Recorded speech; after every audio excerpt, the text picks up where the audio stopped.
श्री स्वामी समर्थ. तर ऐकूयात आपण काही स्वामी विचार.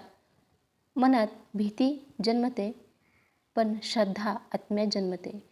जेव्हा तुम्ही स्वामीवर श्रद्धा ठेवून मनोभावे त्यांची सेवा कराल तर तुम्हाला मेवा नक्की मिळेल.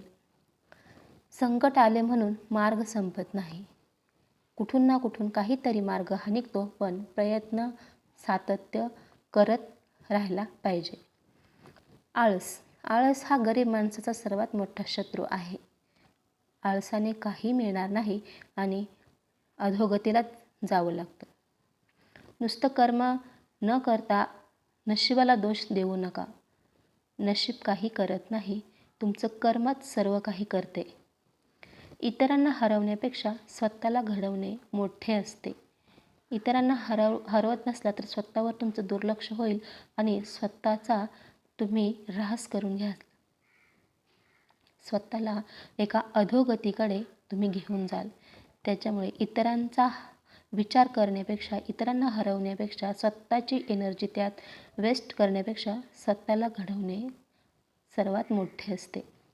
खोटेपणाने मिळालेला मान फार काळ टिकत नाही. खोटेपणाने कितीही पळापळ करून आणि काही मिळवायचा प्रयत्न केला तर ते मिळत नाही आणि मिळालंच तर ते टिकत नाही. स्वतःवर संयम आणि विश्वास ठेवला तर आपण एक ना एक दिवस नक्की जिंकतो, यशस्वी होतो. देवावर श्रद्धा ठेवा पण प्रयत्न सोडू नका. नुसतं तुम्ही म्हणत बसाल, देवा मला गाडी दे, बंगला दे, आणि काहीच केलं नाही तर देवही काहीच करू शकणार नाही. स्वामी म्हणतात, कर्म करत राहा, मी आहे. ते म्हणतात, भिवू नकोस, मी आहे तुझ्या पाठीशी. श्रद्धेची खरी ताकद यातच असते. श्री स्वामी समर्थ.